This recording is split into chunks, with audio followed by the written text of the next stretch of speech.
Electrical devices का lecture number 3 आज पढ़ना है।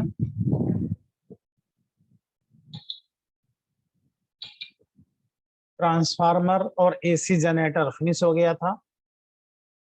एसी जनरेटर में जो आउटपुट वोल्टेज और करंट मिलता है वो अल्टरनेटिंग होता है।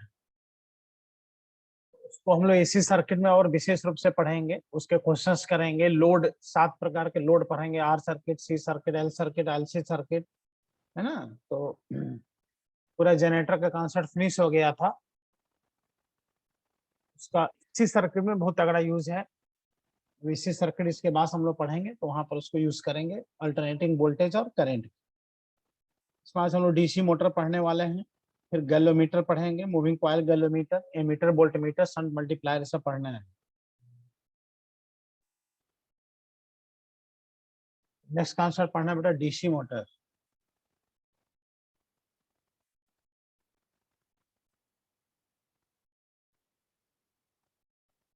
मोटर का प्रिंसिपल जो है वो जनरेटर के जस्ट अपोजिट होता है।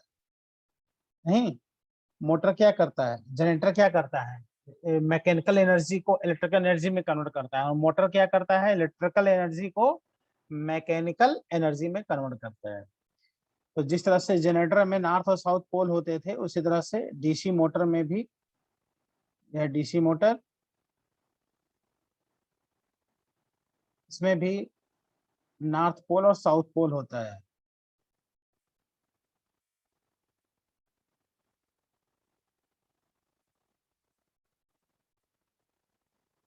नॉर्थ पोल, साउथ पोल, और इसमें जो मैग्नेटिक फील्ड जनरेट होता है सबको पता है, नॉर्थ से साउथ ऐसे मैग्नेटिक फील्ड जनरेट होगा।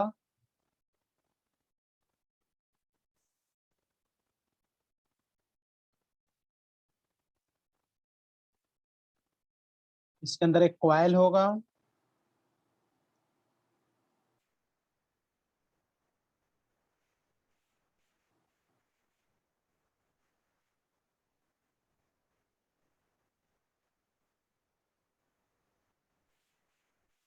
जो बेटा कॉइल,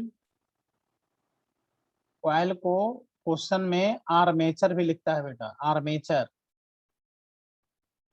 इसका रेजिस्टेंस है आर, कॉइल रेजिस्टेंस आर। और डीसी, डीसी मोटर है, इसमें जो सप्लाई दिया जाएगा, ये चूंकि रोटेटिंग सिस्टम में सप्लाई देना है, इस रोटेटिंग सिस्टम में, इसलिए slip ring and carbon brush arrangement इसमें भी होगा, जिससे कि इसके थ्रू सप्लाई दिया जाए। स्लिप करता है ये, स्लिप रिंग के ऊपर ये कार्बन ब्रश बेटा स्लिप करता है, क्योंकि रोटेटिंग सिस्टम है, रोटेट करेगा, उसको सप्लाई देना है, डीसी सप्लाई देना है। डीसी मोटर है, इसलिए देखो यहाँ सेल लगा रहे हैं, वी वोल्ट दे रहे हैं यहाँ पर, यहाँ पे एक स्विच लगा दिया, स्विच एस।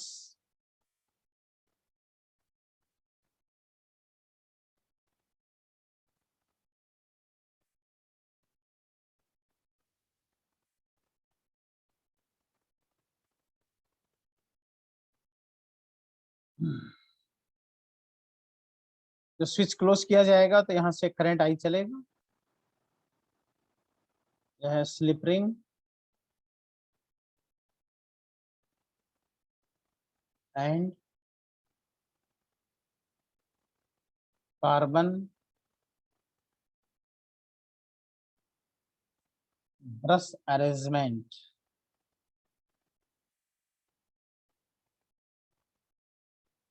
जैसे करंट देखो इसे चला, करंट इधर आया, जैसे सर्कुलेट होकर के इधर निकल आया, ठीक है। और कौन सी सप्लाई दिया, डीसी सप्लाई, डीसी मोटर है।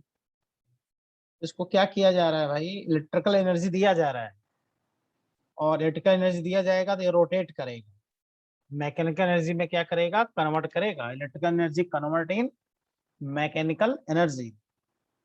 तो तुम अगर राइट हैंड पाम रूल से देखो, राइट हैंड पाम रूल पर, तो ऐसे उंगलियों को रखो मैग्नेटिक फील्ड के डायरेक्शन में, और थंब को रखो बेटा, थंब को करंट के डायरेक्शन में, यहाँ पर। तो तुम देखोगे कि इस वाले आर्म पर जो फोर्स लगेगा अंदर की तरफ लगेगा, ये करंट अपोजिट है, तो इस पे जो फोर्स लगेगा मैग्नेटिक फोर्स वो बाहर की तरफ लगेगा।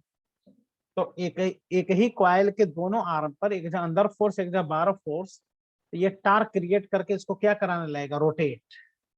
यही रीजन है कि जब इलेक्ट्रिकल सप्लाई देते हैं तो इलेक्ट्रिकल एनर्जी लगातार किसमें कन्वर्ट होने लगता है, मैकेनिकल एनर्जी में कन्वर्ट होने लगता है। या इसका जो रोटर होता है आर्मेचर रोटेट करने लगता है। कहीं भी देखो फैन चल रहा है ना, कोई मोटर चलता है, तो हर जगह रोटेशन प्राप्त होता है। सप्लाई देते हैं इलेक्ट्रिकल और क्या प्राप्त होता है, रोटेशनल। इलेक्ट्रिकल एनर्जी किस में कन्वर्ट होता है, मैकेनिकल एनर्जी में, क्योंकि मैग्नेटिक फील्ड के अंदर करंट करेंट कॉइल पे टॉर्क लगने लगता है। और वो टार्क का फॉर्मूला हम लोग मैग्नेटिज्म में पढ़ेंगे भी, टाउ बराबर एन आई बी साइन थीटा एक फॉर्मूला होता है टार्क। यही यही कॉन्सेप्ट गैलोमीटर में भी यूज होता है, जिसके वजह से क्या होता है बेटा, रोटेट करने लगता है।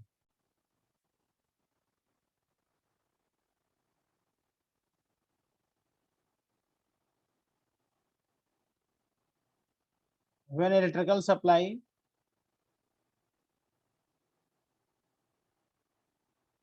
is given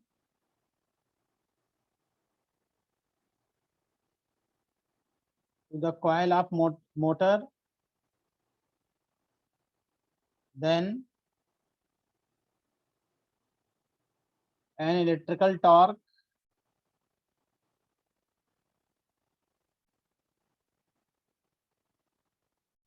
acting on that coil of motor. Hence, in motor, electrical energy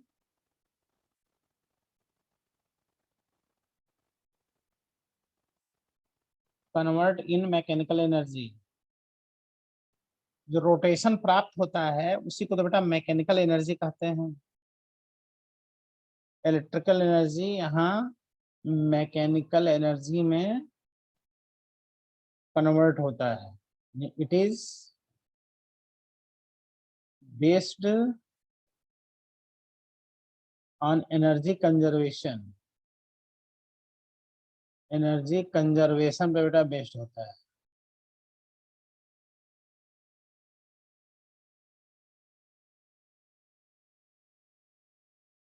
चलो कंप्लीट करो, कंप्लीट करो तो आगे बढ़ते हैं। मोटर में करंट देखते हैं कितना फ्लो होगा।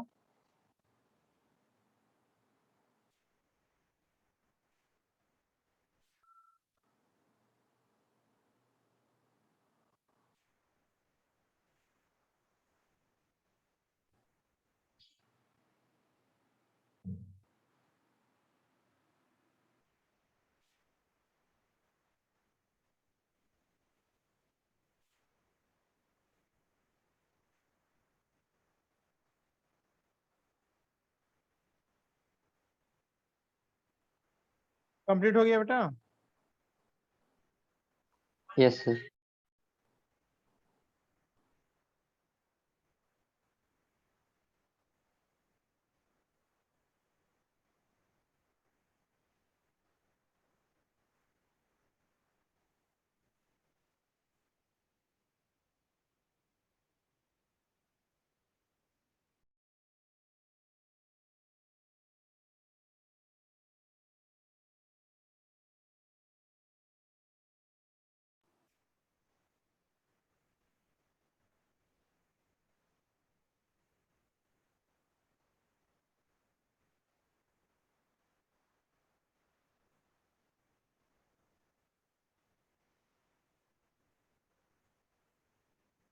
इसमें एक टर्म आता है बेटा मोटर में, बहुत इंपॉर्टेंट टर्म,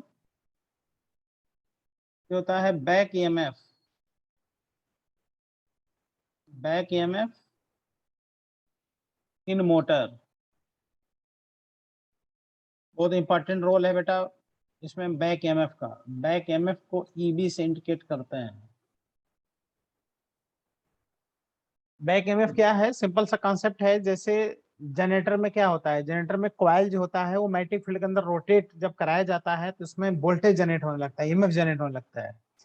तो तुम मोटर में कर क्या रहे हो, जब इलेक्ट्रिकल सप्लाई दे रहे हो तो मोटर का कॉइल रोटेट कर रहा है, किसके अंदर रोटेट कर रहा है? मैग्नेटिक फील्ड के अंदर।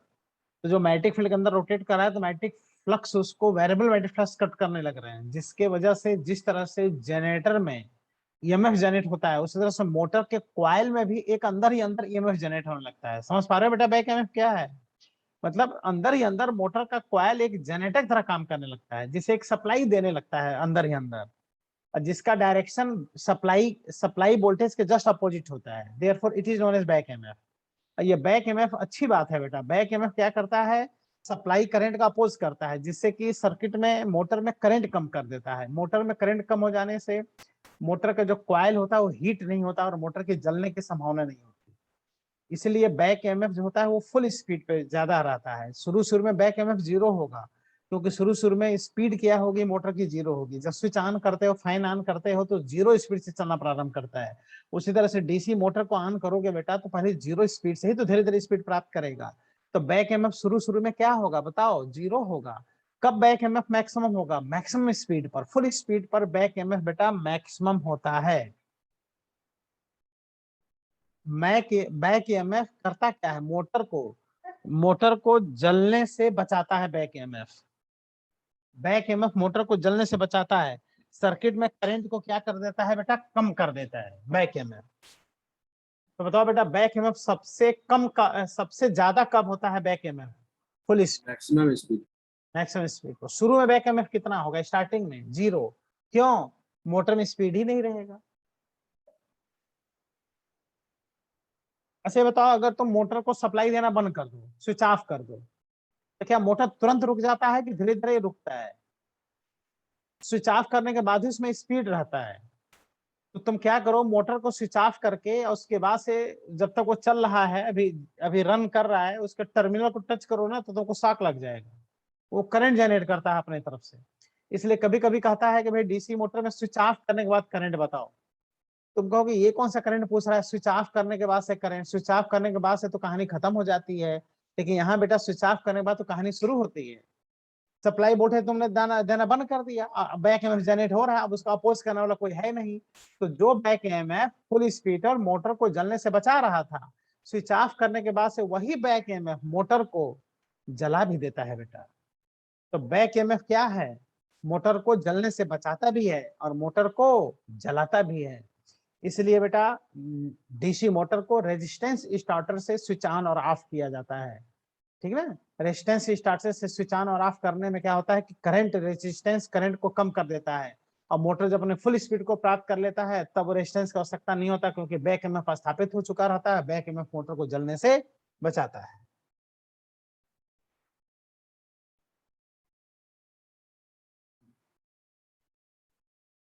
तो coil of motor works as a generator, एक जनरेटर की तरह काम करता है, बिकॉज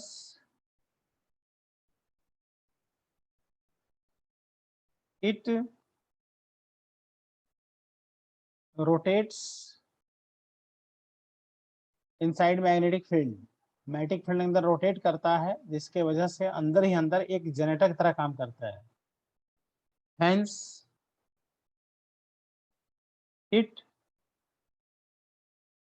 प्रोड्यूस्ड एन ईएमएफ, एक ईएमएफ जनरेट करता है, जिसका direction, which direction will be in opposite direction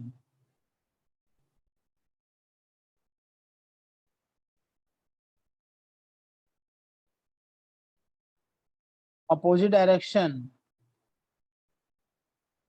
of supply voltage. Supply voltage के अपोजिट इसका डायरेक्शन होता है। Therefore it is known as back EMF.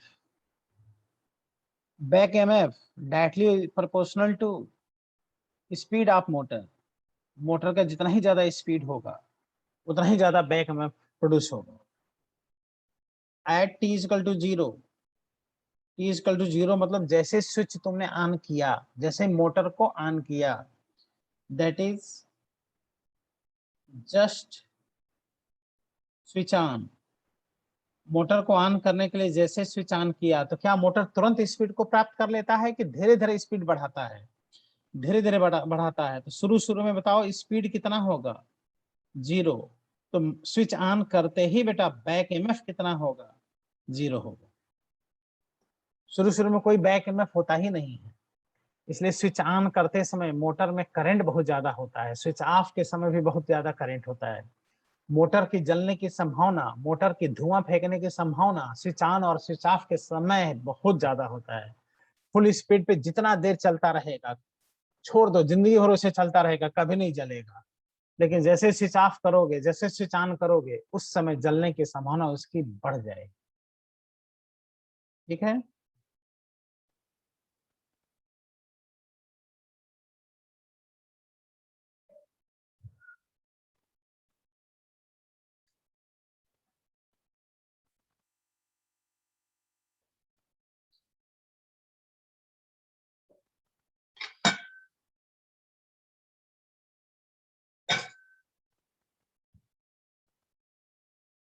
Current में तीन प्रकार, मोटर में तीन प्रकार का करंट देखा जाता है। एक स्विच ऑन के समय करंट, एक फुल स्पीड के समय करंट, एक स्विच ऑफ के समय करंट। तीन प्रकार का करंट बनता है यहाँ पर, switch on, full speed, switch off. बताओ तीनों में से कौन सा करंट सबसे कम होगा? Full speed. क्यों फुल स्पीड वाला सबसे कम होगा?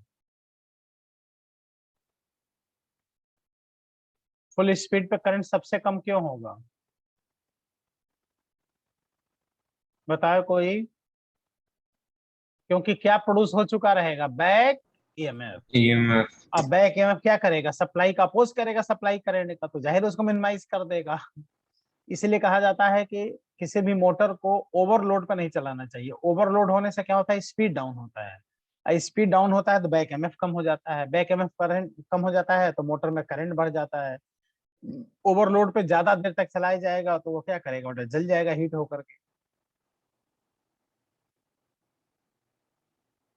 और नहीं जल रहा है तो डिपेंड करता है वो किस कंपनी का मोटर है, इंडियन है कि चाइनीज है।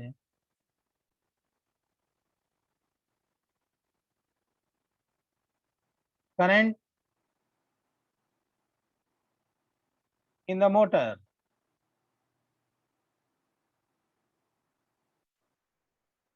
First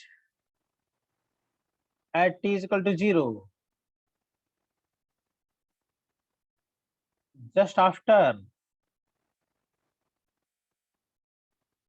switch on. जैसे स्विच ऑन किया जाएगा कितना करंट इसमें होगा?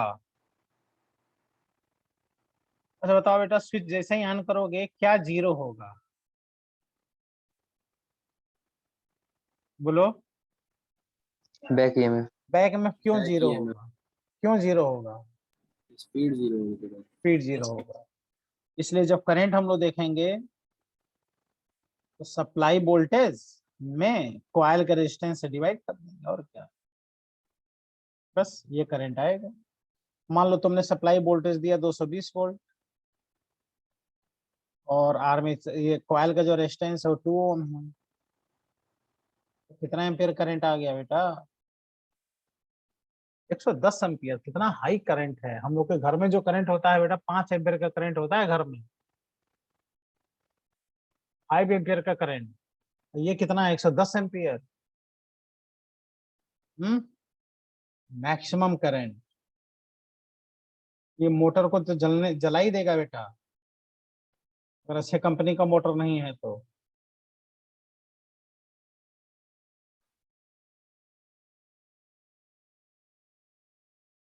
अब कहेंगे after after long time of switch on,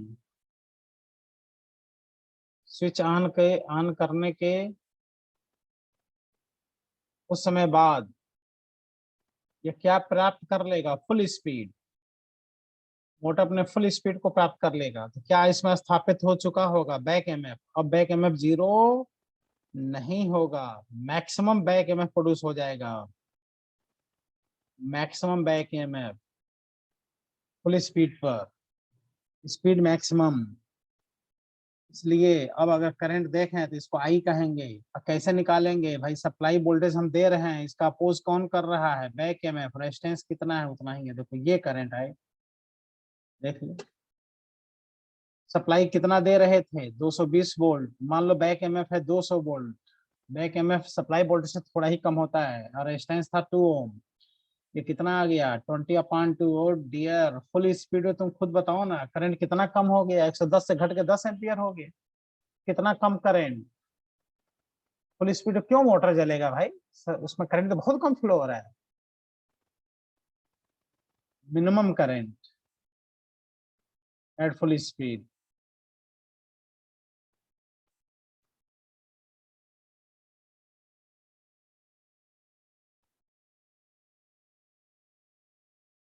इसका अगर क्रॉस मल्टीप्लाई कर दें तो आ जाएगा V बराबर, sorry V minus EB, V minus EB is equal to I are.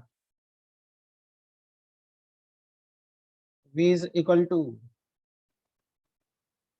EB plus I are.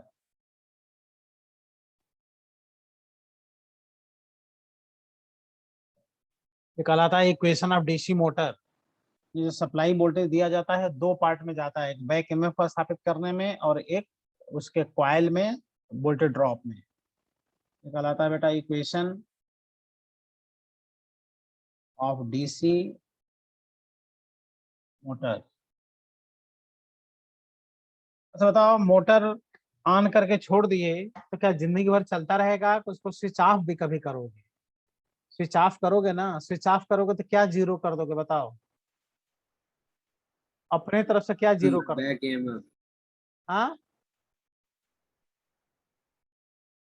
Voltage motor, zero हो जाएगा। मोटर को जो स्विच ऑफ करोगे तो क्या जीरो हो जाएगा बताओ? वोल्टेज। हाँ, जो सप्लाई वोल्टेज है वो जीरो होगा, बाकी स्पीड तो अभी बनी रहेगी ना थोड़ी देर के लिए। बैक एमएफ स्थापित करेगा, उसका अपोज करने वाला कोई होगा नहीं। बैक एमएफ का स्थापित करने वाले का सप्लाई वोल्टेज रहेगा नहीं, तो बैक एमएफ ही इतना हाई करंट कर देगा कि उससे भी मोटर जल सकता है। यानी डीसी मोटर स्विच ऑन और ऑफ दोनों के समय जलने की प्रोबेबिलिटी बहुत ही ज्यादा होती है, इसलिए डीसी मोटर को रेजिस्टेंस स्टार्टर से स्विच ऑन और स्विच ऑफ करना पड़ता है।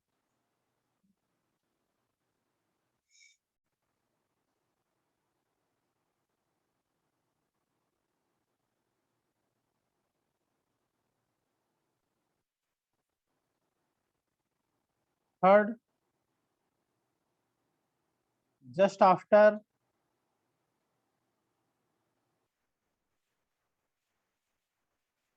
स्विच ऑफ,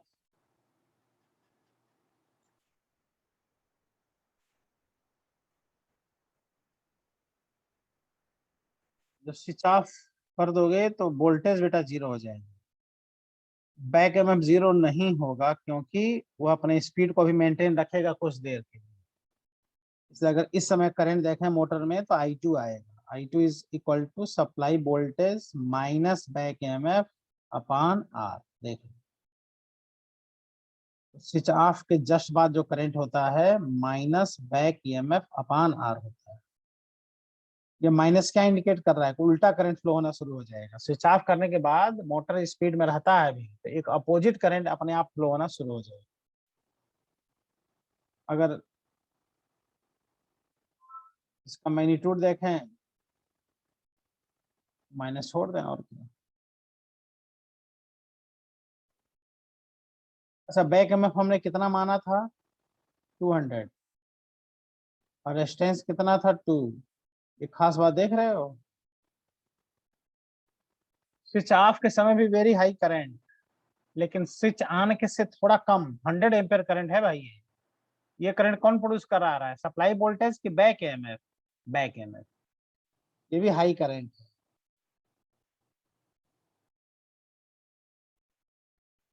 सबसे ज्यादा करंट I1 था, उससे थोड़ा कम I2 है, सबसे कम कौन है? फुल स्पीड वाला करंट है I। यह है डीसी मोटर की कहानी। 3 प्रकार का करंट पूछ सकता है, फुल स्पीड पर, स्विच ऑन के समय, स्विच ऑफ के समय, बैक ईएमएफ, उसका रेजिस्टेंस, करंट, कुछ भी पूछ सकते हैं। ये रहा डीसी मोटर का कॉन्सेप्ट। हमने यहाँ पर डायग्राम बना दिया, इसका थ्योरी लिख दिया, एनर्जी कंजर्वेशन पे बेस्ड है, इसको बता दिया, है ना। इसकी थ्योरी यहाँ पर लिखा, बैक ईएमएफ क्या है ये सब बताया, T बराबर 0 पे current, after long time of switch on current, और डीसी मोटर का इक्वेशन, और स्विच ऑफ होने के जस्ट बाद कितना करंट होगा, कौन सा करंट मैक्सिमम होगा, कौन सा मिनिमम होगा, ये सब बतला दिया। ठीक है। तो बैक ईएमएफ फुल स्पीड पे सबसे ज्यादा होता है, और सर्किट में करंट सबसे ज्यादा स्विच ऑन के समय होता है, क्योंकि बैक ईएमएफ उसमें रहता नहीं है। स्विच ऑन वाला करंट 110 एम्पियर आया था, स्विच ऑफ वाला करंट देखो 100 एम्पियर आया है, और फुल स्पीड वाला करंट 10 एम्पियर आया है। एक एग्जांपल के फॉर्म में बताया है, यानी हमेशा वही रहेगा। क्वेश्चन कर लें इसमें। असाइनमेंट बेटा मिला है आप लोगों को, बोलो हाँ या ना। यस सर मिला है। असाइनमेंट ट्रांसफार्मर का हमने भेजा है, डीसी मोटर का, गैलोमीटर, आगे गैलोमीटर हम लोग पढ़ेंगे, मीटर वोल्ट मीटर, है ना। ट्रांसफार्मर के क्वेश्चन कर डालो बेटा पूरा, खूब ढेर सारे क्वेश्चन हैं, यही सब न्यूमेरिकल आएंगे बोर्ड एग्जाम में। ट्रांसफार्मर पे आएगा, डीसी मोटर तो नहीं जनरली पूछता है, लेकिन गैलोमीटर, मीटर वोल्ट मीटर तो खूब आएंगे क्वेश्चन। ऐसा कॉन्सेप्ट बता देंगे कि बड़ा आसानी से क्वेश्चन सब निकल जाएंगे। इसका आंसर बताओ। DC motor maximum back EMF कब मैक्सिमम होगा डीसी मोटर में, कौन सा आंसर सही है? Switched off. D.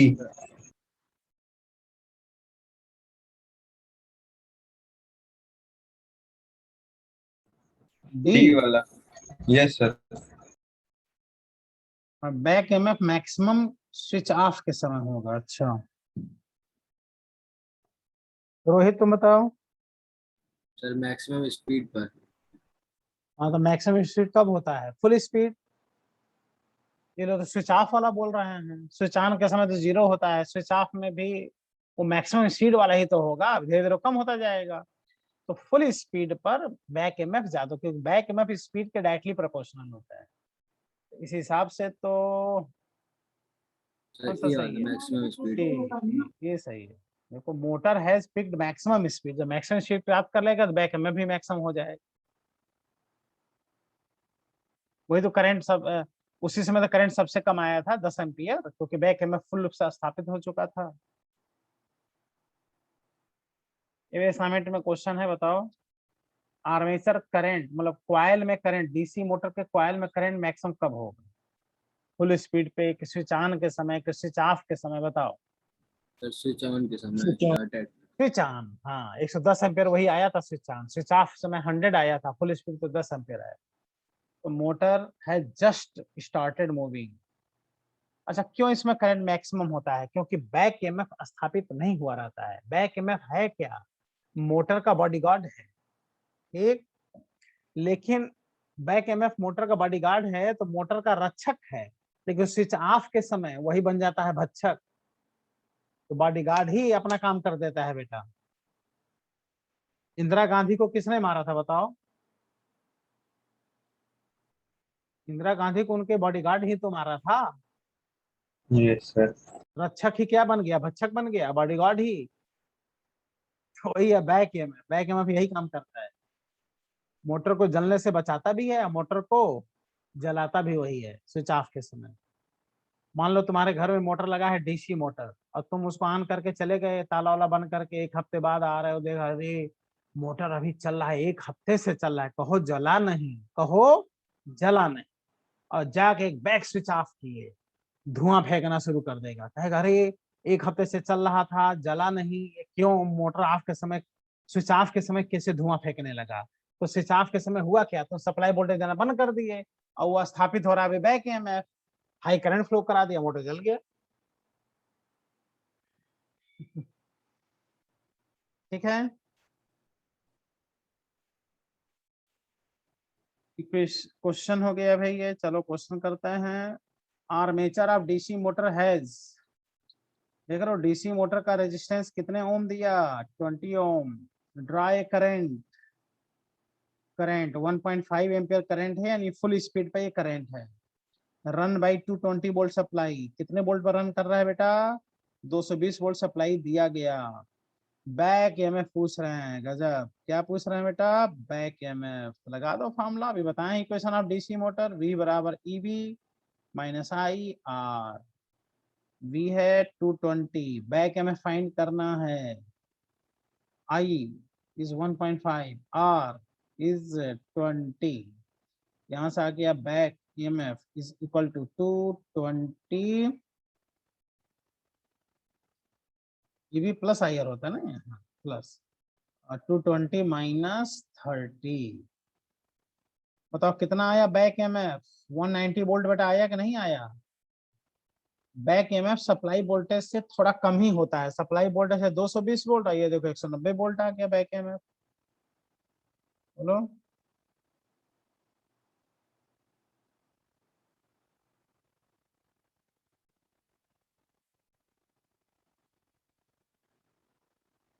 DC motor has internal resistance 4 ओम,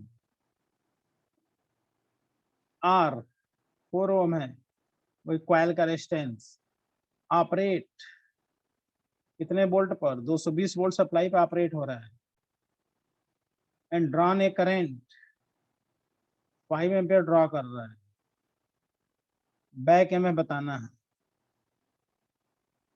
तो लगा दो V is equal to back EMF plus I R. Back EMF is equal to V minus I R. V है 220, I है 5, R है 4। 220 माइनस 20, बैक एमएफ कितने volt आ गए, 200 volt. Back MF का value supply voltage थोड़ा कम ही होता है, 220 volt supply voltage है, तो बैक एमएफ 200 वोल्ट है।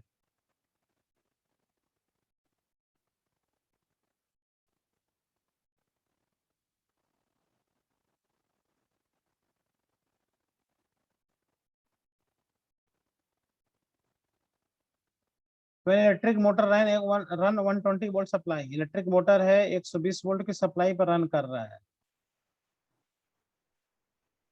10 एम्पियर करंट ड्रा कर रहा है।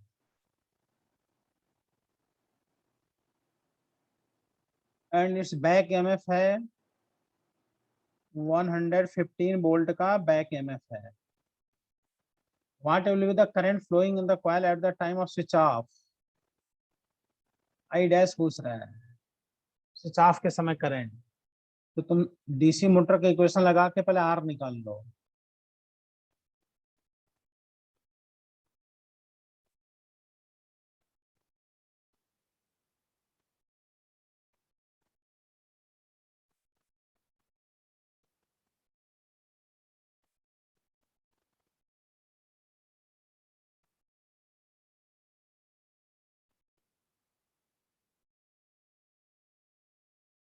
कितने ओम आ गए, 0.5 ओम। और just after switch off, switch of करने के जस्ट बाद जो करंट होगा वो किसके द्वारा फ्लो होगा, बताओ, सप्लाई वोल्टेज द्वारा कि बैक एमएफ के द्वारा, बैक एमएफ के द्वारा। बैक एमएफ कितना है, 115 वोल्ट। आर का वैल्यू है 0.5, आ गया 1150 अपॉन 5, 230 एम्पियर। और डियर, ये देख रहे हो कितने हाई करंट है स्विच ऑफ के समय, जैसा वैल्यू दिया है 230 एम्पियर का करंट भाई। स्विच ऑफ जब करोगे उसके जस्ट बाद 230 एम्पियर का करंट ये होगा, कितने हाई करंट है। इसलिए डीसी मोटर स्टार्टिंग और स्विच ऑन और स्विच ऑफ के समय डीसी मोटर के जलने की संभावना बहुत ही ज्यादा होता है। देयरफॉर डीसी मोटर को जलने से रोकने के लिए इसको रेजिस्टेंस स्टार्टर से स्विच ऑन और स्विच ऑफ किया जाता है। ठीक है, डीसी मोटर बेटा फिनिश हो गया।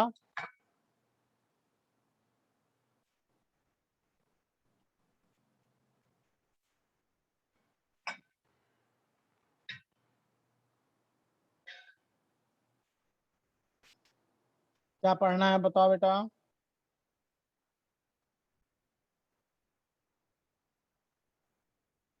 बोलो। Moving coil galvanometer. Moving coil galvanometer पढ़ना है, बहुत इंपॉर्टेंट। अच्छा, मूविंग कॉइल गैल्वेनोमीटर पढ़ने के बाद से क्या पढ़ेंगे, इसका कन्वर्जन पढ़ेंगे एमीटर में और वोल्टमीटर में। एमीटर में किसकी आवश्यकता पड़ेगी बेटा, शंट रेजिस्टेंस, और वोल्टमीटर में मल्टीप्लायर रेजिस्टेंस। एनसीईआरटी में थोड़ा थोड़ा क्वेश्चन इस पे दिया है, पूरा मूविंग कॉइल गैल्वेनोमीटर विस्तृत एनसीईआरटी में दिया है। खूब क्वेश्चन यहाँ से आएगा बोर्ड एग्जाम में बेटा, समझ लो। मतलब असाइनमेंट में जो भेजे हैं, खूब ढेर सारे क्वेश्चन प्रैक्टिस करने के लिए हैं, वो सब तो हम लोग को सॉल्व करनी चाहिए। पूरा गैलीमीटर एमीटर वोल्टमीटर भर के क्वेश्चन है।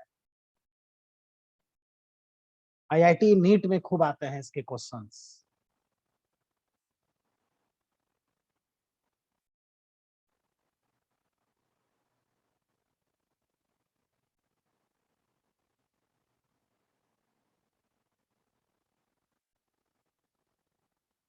ये moving coil galvanometer, moving coil galvanometer का डायग्राम बना लें।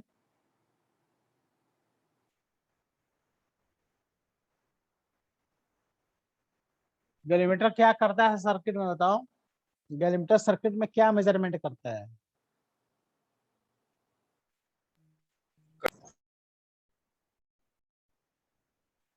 क्या Current. अनूप, करंट मेजरमेंट करता है।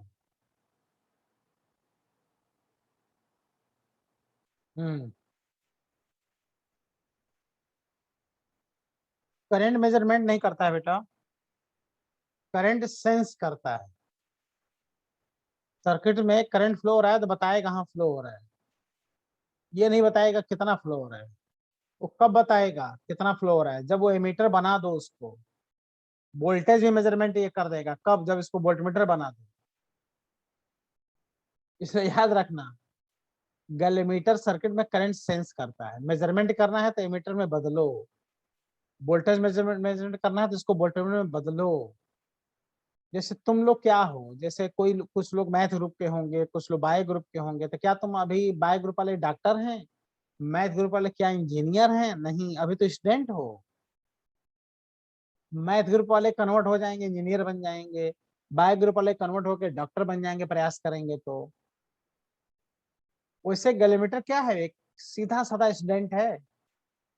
जब तक तुम गैलीमीटर नहीं बनाओगे तब तक मीटर वोल्टमीटर बनाओगे कैसे, जब तक एक अच्छा स्टूडेंट नहीं मिलेगा उसको डॉक्टर इंजीनियर बनाओगे कैसे। ऐसे किसी को भी बना दोगे रोड छाप को, नहीं। जो अच्छा स्टूडेंट होगा, जो पढ़ रहा होगा, उसी को तुम बना पाओगे। किसी सब्जी बेचने वाले वो भी इंसान है, बट डॉक्टर इंजीनियर नहीं बन सकता वो, क्योंकि गैलीमीटर है ही नहीं है, वो स्टूडेंट है ही नहीं है। तो बताओ बेटा, तुम लोग अपने को क्या कह रहे हो, मीटर कहोगे कि वोल्टमीटर कहोगे कि गैलोमीटर कहोगे। गैल्वेनोमीटर। हाँ, Gallon. अभी तुम गैलोमीटर हो तुम लोग बेटा। कन्वर्जन के प्रोसेस में हो, धीरे धीरे कन्वर्ट हो रहे हो। कुछ लोग मीटर बन जाएंगे, कुछ लोग वोल्टमीटर बन जाएंगे।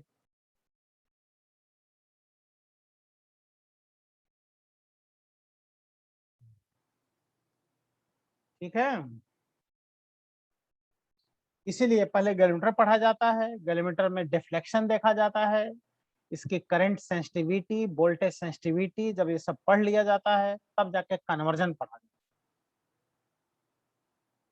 हाई सेंसिटिविटी होनी चाहिए, थोड़ा पढ़ाया ज्यादा सीख गया।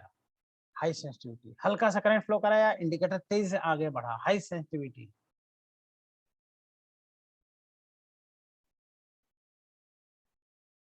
डायग्राम बना लें।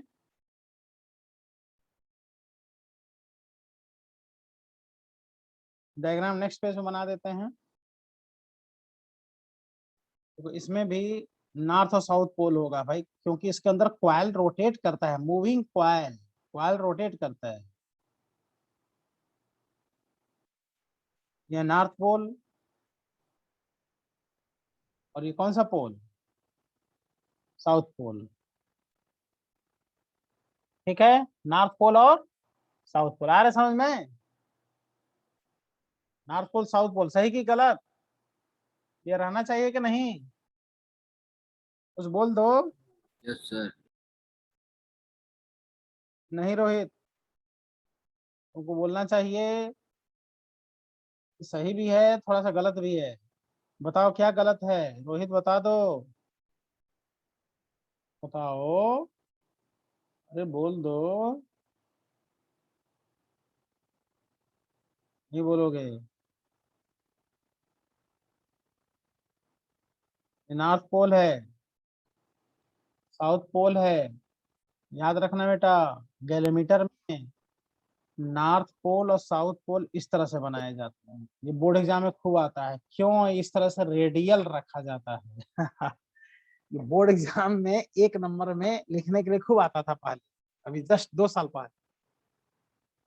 गैलीमीटर में नॉर्थ पोल और साउथ पोल रेडियली क्यों होते हैं, क्यों इस शेप के होते हैं? बताओ क्यों होते हैं?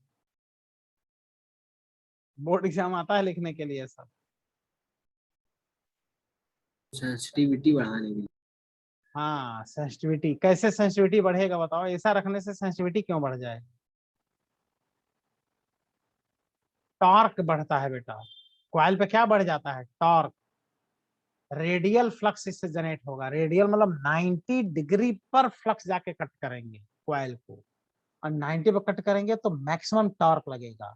अब मैक्सिमम टॉर्क लगेगा तो हल्का सा भी करंट तुम बढ़ाओगे तो फट से किलोमीटर आगे बढ़ेगा, उसका कॉइल रोटेट करेगा। नहीं पता चले कि 10 एम्पियर 20 एम्पियर करंट बढ़ाते जा रहे हो और इंडिकेटर हिल ही नहीं रहा अपने स्थान से।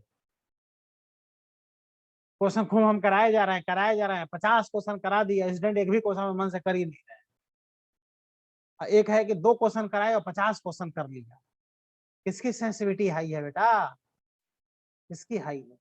कौन कन्वर्ट होगा एमीटर वोल्टमीटर में जल्द से जल्द? समझ लो तुम खुद। आखिर वही क्वेश्चन सबके सामने आता है, अब कुछ सिलेक्ट हो जाता है, कुछ नहीं सिलेक्ट हो पाता है। तो कौन सिलेक्ट होते हैं? जो अच्छे गैलोमीटर होते हैं, सेंसिटिव गैलोमीटर होते हैं, 11th 12th में सही से पढ़े रहते हैं। तुम लोग को बहुत ही बेनिफिट मिलेगा बेटा, ये जो 11th 12th में पढ़ ले रहे हो। हाई सेंसिटिविटी, सेंसिटिविटी बढ़ रही है धीरे धीरे तुम्हारी। ठीक है,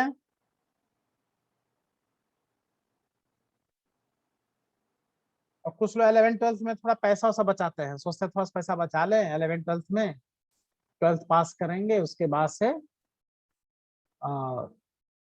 कोचिंग कोई ज्वाइन करेंगे और हमको शरबत बना के पिला देगा, उसके बाद हमारा पैसा भी बच जाएगा और सेलेक्ट भी हो जाएंगे। नहीं बेटा, 2 साल जब निकल जाएगा, कितना भी सेंसिटिविटी बढ़ाओगे बढ़ने वाला नहीं है। कुछ लोग सोचते हैं 11th 12th में चलो थोड़ा पैसा बचा लें, जो पैसा बचेगा उसे एक बिल्डिंग खड़ा करेंगे, कुछ नहीं कर पाओगे बेटा। 11th 12th में जो थोड़ा बहुत पैसा उसे खर्च करके पढ़ लेता है वो आगे होती, पैसे की भी बचत होती है, जिंदगी बन जाता है स्टूडेंट्स की। बस एक्टिव रहो थोड़ा, बढ़िया से आप लोग पढ़ाई करो। खूब ढेर सारे क्वेश्चन भेजे गए हैं, ट्रांसफार्मर के 1 पेज का पूरा क्वेश्चन है, उसमें जो क्वेश्चन हम नहीं कराए उसको सॉल्व करो, प्रैक्टिस करो क्वेश्चन की। डीसी मोटर का असाइनमेंट भेजे हैं, गलीमीटर इमीटर वोल्टमीटर, तो खूब ढेर सारे क्वेश्चन उसमें हैं। उतना सॉल्व कर लो तो तुम आईटी के क्वेश्चन निकाल दो, पीएमटी के क्वेश्चन सॉल्व कर दो, बोर्ड किधर का है, बोर्ड का तो चुटकी बजा बजा सॉल्व करोगे।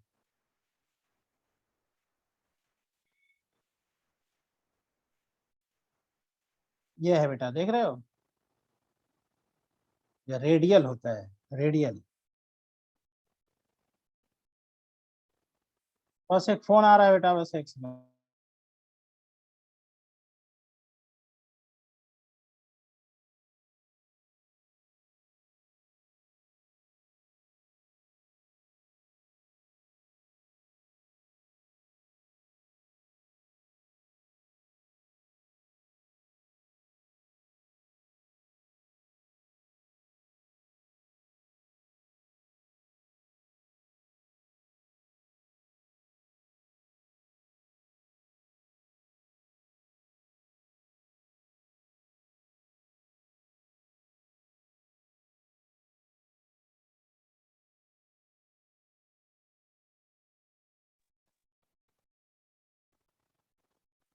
अब क्या होगा यहाँ? यहाँ पे एक कॉइल होगा,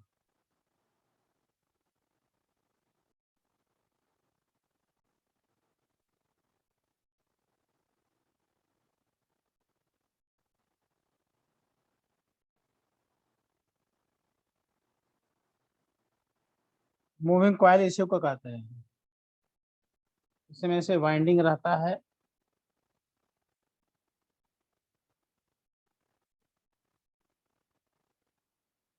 कॉपर वाइंडिंग,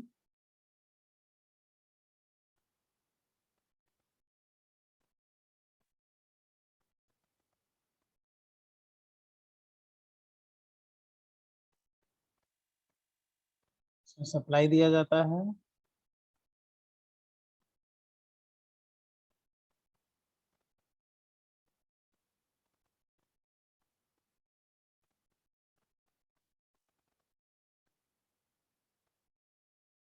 यहाँ पे प्योटेड होता है ये,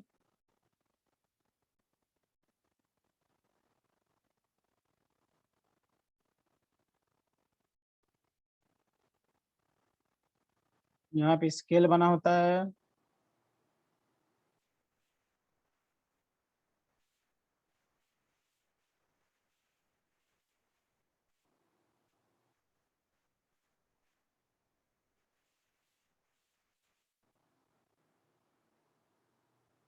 ऐसे रीडिंग्स बने होते हैं।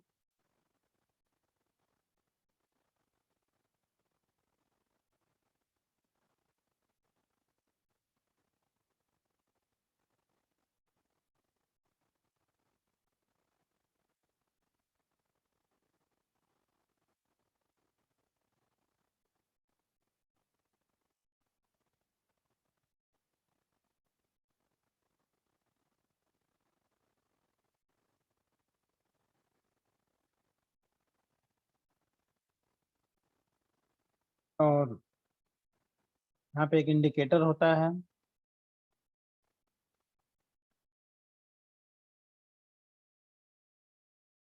से अटैच इंडिकेटर। इसको तुम देख रहे हो, जो फ्लक्स कट करेगा नॉर्थ पोल से आके कॉइल को ऐसे कट करेगा, और ऐसे फ्लक्स इसमें से रेडियली ऐसे निकलेंगे। रेडियली जब निकलेंगे तो कॉइल को 90 डिग्री पे कट करेंगे, इसी को रेडियल फ्लक्स बोलते हैं, जिससे मैक्सिमम टॉर्क कॉइल पे लगता है। मैक्सिमम टॉर्क लगने की वजह से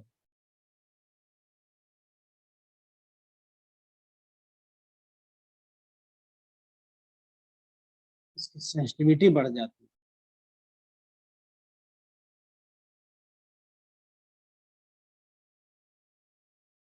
बोर्ड एग्जाम में सब खूब आता था डायग्राम वाग्राम बनाने के लिए।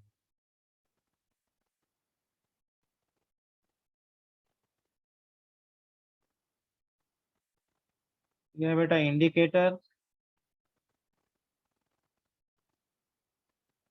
स्केल,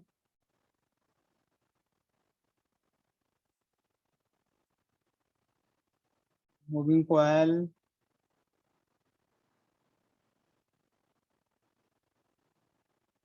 रेडियल,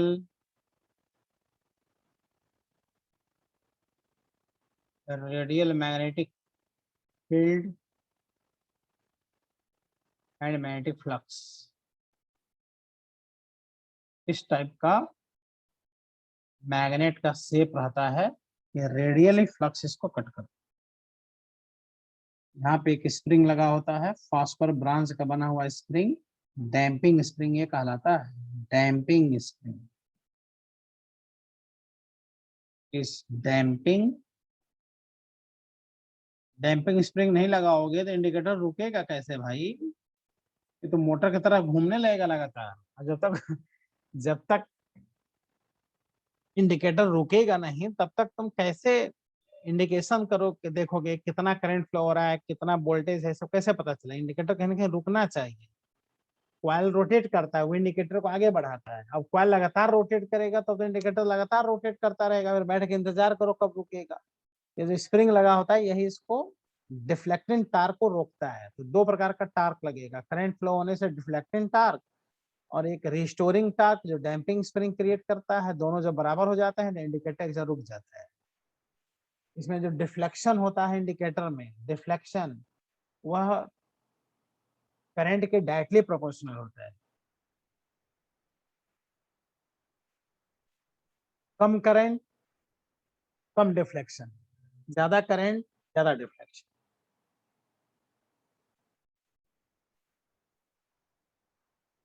ये गैलोमीटर में करंट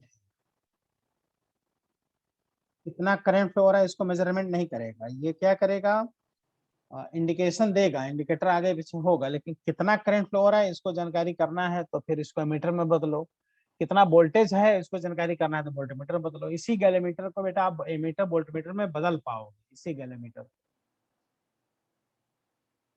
कॉइल को 90 पे कट कर रहा है। अब कॉइल में जानते हो टार्क कितना लगता है बेटा, टार्क हम लोग अगले टॉपिक मैग्नेटिज्म में टार्क डेरिवेशन करेंगे। कॉइल पर torque N A I B sine theta, N A I B sine theta, और थीटा 90 होगा तो साइन 91 मैक्सिमम हो जाएगा, N A I B maximum torque लगेगा, N A I B maximum torque. Maximum torque कब लगेगा, जब फ्लक्स रेडियल होगा। रेडियल फ्लक्स कब होगा, जब ऐसा शेप होगा पोल पोल का, रेडियली जाके कट करें 90 डिग्री।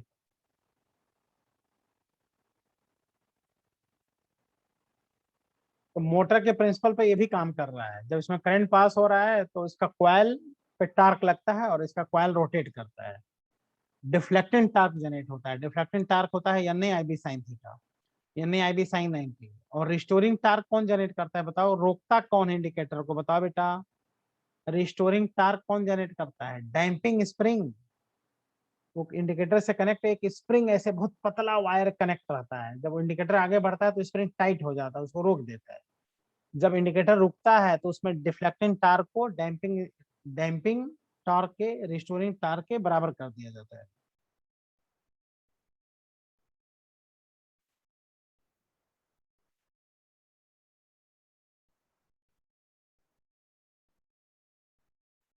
Let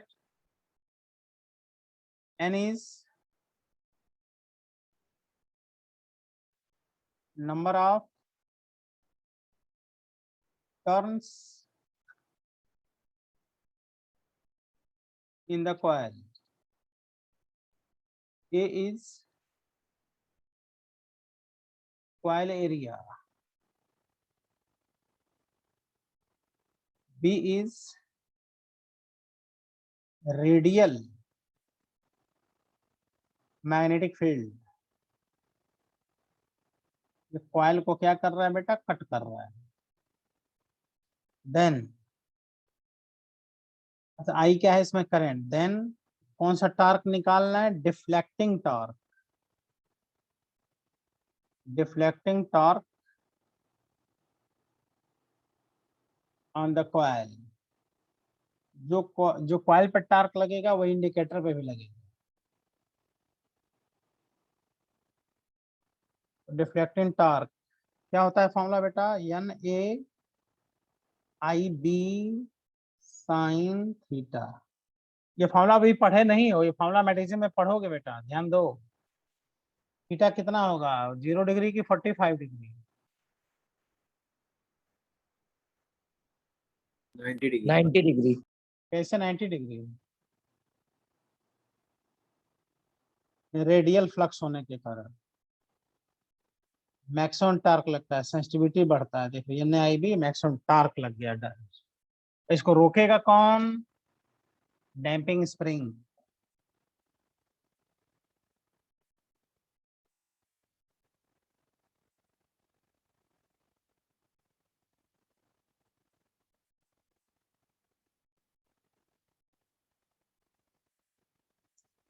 तो restoring torque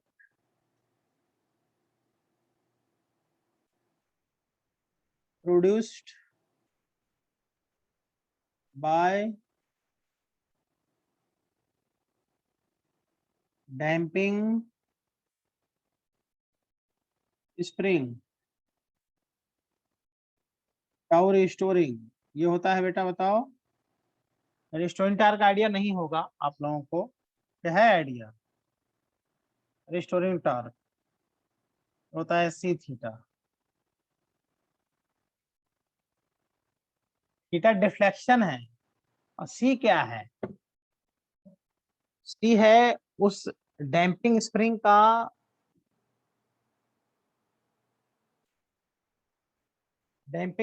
का कांस्टेंट वैल्यू।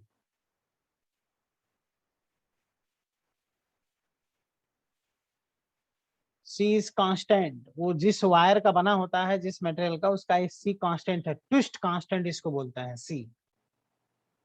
सी कहलाता है restoring torque produced by damping spring by per unit angular displacement, per unit angular twist. बताओ, पर यूनिट एंगुलर ट्विस्ट का जो टॉर्क है वो सी है, तो थीटा डिग्री का कितना होगा बताओ? सी थीटा, क्योंकि इंडिकेटर ऐसे थीटा डिग्री डिफ्लेक्ट होता है ना बेटा, ऐसे डिफ्लेक्ट होता है। और जब तक इंडिकेटर डिफ्लेक्ट नहीं होगा, वो कैसे एमीटर बनेगा, कैसे वोल्टमीटर बनेगा, कैसे इंडिकेट करके एमिट करंट बताएगा, वोल्टेज बताएगा? कहीं वोल्टमीटर एमीटर देखो तो आखिर इंडिकेटर आगे बढ़ता है कि नहीं बढ़ता है उसमें? कभी देखो तो नहीं एमीटर वोल्टमीटर बेटा, इंडिकेटर आगे बढ़ेगा उसमें।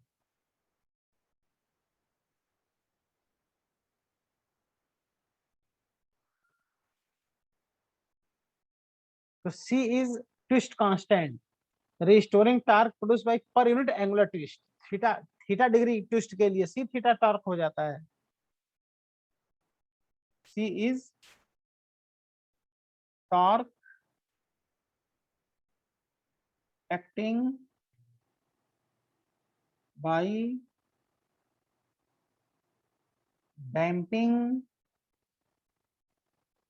spring by per unit angular twist।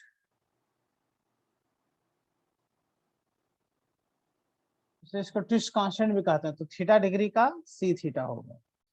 अब एट इक्विलिब्रियम, ध्यान दे रहे हो? एट इक्विलिब्रियम, इक्विलिब्रियम किसे कहेंगे, कोई बताएगा? जब इंडिकेटर कहीं ना कहीं रुक जाए, है ना, जब इंडिकेटर रुक जाए, उस समय डिफ्लेक्टिंग टार्क और रिस्टोरिंग टार्क दोनों बराबर होंगे। करंट जो है डिफ्लेक्टिंग टार्क प्रोड्यूस कर रहा है और damping spring restoring torque produce कर रहा है। तो ऐसे में डिफ्लेक्टिंग टार्क है NAIB, ये बराबर हो जाएगा C थीटा। यहां से देख लो डिफ्लेक्शन निकल गया, डिफ्लेक्शन इन इंडिकेटर कितना आ गया? NAB/C इंटू आई। और डियर देख रहे हो थीटा, और NAB/C is constant K into I. यानी इसमें जो डिफ्लेक्शन होता है देखो करंट के क्या है, डायरेक्टली प्रोपोर्शनल। यही हम लोग बनाना चाह रहे थे, एक ऐसा सिस्टम हम लोग बना लिए जिसमें कि जितना ही ज्यादा करंट फ्लो होगा उतना ही डिफ्लेक्ट होगा, डिफ्लेक्शन इसमें बढ़ेगा। थीटा आई के डायरेक्टली प्रोपोर्शनल है। एक अच्छा स्टूडेंट हम लोगों ने प्राप्त कर लिया। अब इसको कन्वर्ट कर लो आराम से, डॉक्टर इंजीनियर बना दो, यही तो बनेगा। सब थोड़े बन जाएंगे। जिसकी सेंसिटिविटी हाई होगी, जो अच्छा गैल्वेमीटर होगा, वही कन्वर्ट होगा। तो deflection in galvanometer directly proportional to current in the coil। Coil में करंट के देख लो बेटा, डायरेक्टली प्रोपोर्शनल होता है। ठीक है,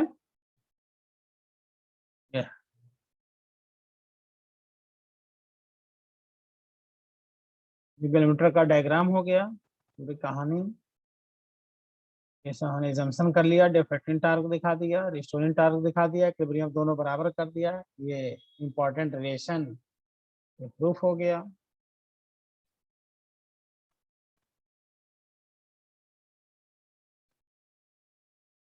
पूछा जाए कि फ्लक्स रेडियल क्यों रखा जाता है, तो बोलोगे फ्लक्स रेडियल इसलिए रखा जाता है जिससे कि टार्क मैक्सिमम लगे। टार्क मैक्सिमम लगने से सेंसिटिविटी बढ़ जाए, अच्छा गैल्वेमीटर बने।